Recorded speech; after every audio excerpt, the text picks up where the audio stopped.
Hi! Sunday காலையிலே போய் non veg எல்லாம் வாங்கிட்டு வந்தாச்சு. ஏன்னா நேற்று நைட்லேருந்து செம்ம மழை, காற்று எல்லாம் ஸ்டார்ட் ஆயிருக்கு. செம்ம மழை பெய்யல, செம்ம காற்று அடிச்சுது. மழை வந்து அப்படியே லைட்டாக. ஏன்னா எங்கள் ஏரியாலாம் முன்னெச்சரிக்கையாக கரண்ட்டை நிறுத்திடுவாங்க. சரி நாமளும் இன்றைக்கி முன்னெச்சரிக்கையாக காலையில் எல்லாம் செஞ்சு வச்சிடலாம் அப்படின்னு சொல்லிட்டு இந்த சண்டே யூஸ்வலாக எப்பயும் எழுந்திருக்கிற மாதிரி எழுந்தாச்சு.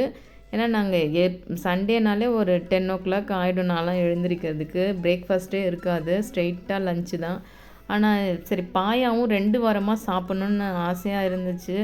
ஏன்னா சண்டே ஆனால் வெளியே போகிறது 2 சண்டே தான் என் ஹஸ்பண்டுக்கு லீவு, 2 சண்டே ஆஃபீஸ் இருக்கும். சரி இந்த சண்டே லீவுன்றதால இன்றைக்கி செஞ்சுருவோம் அப்படின்னு சொல்லிட்டு காலையில் எழுந்து பாயாவுக்கு எல்லாம் ரெடி பண்ணியாச்சு.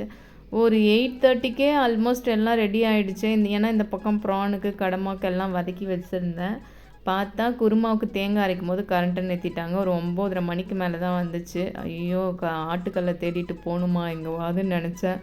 நான் வந்துருச்சு. ஒரு 10 மணிக்கு 10:30க்கெல்லாம் சாப்பிட்டுட்டு அடுத்தது பாத்திரம் கமுக்கிறது, கழுவுறது, மதிய சாப்பாடுக்கு எல்லாம் ரெடி பண்ண ஆரம்பிச்சிட்டாச்சு. என் ஹஸ்பண்ட் கேட்பார், நான் இருக்கேன்னு நீ வேலை செஞ்சு காட்டுறியா, இல்லை இது நிஜமாகவே நீ டெய்லி இப்படி தான் வேலை செய்வியான்னு கேட்பாங்க. டெய்லி இதான் வேலையை, பாத்திரம் கழுவுறது கமுக்கிறது எல்லாம் வேலைக்காரங்களாம் வச்சுருக்கேன் வந்து செய்கிறதுக்கு. ஆனால் கேட்பாங்க, நான் இருந்தால் தான் பேசலாமா உக்காரு அப்படின்னு சொன்னால் தான் வேணே வேலை செய்கிறேன்னு. இதோ சாயங்காலம் அடுத்தது எல்லாம் கழுவி தொடச்சி சாயங்காலம் டீக்கு வந்திருக்கு. அடுத்து உக்காந்து கொஞ்ச நேரம் பேசினோமா, படம் பார்த்தோமா, நைட்டு சாப்பாடு தூங்க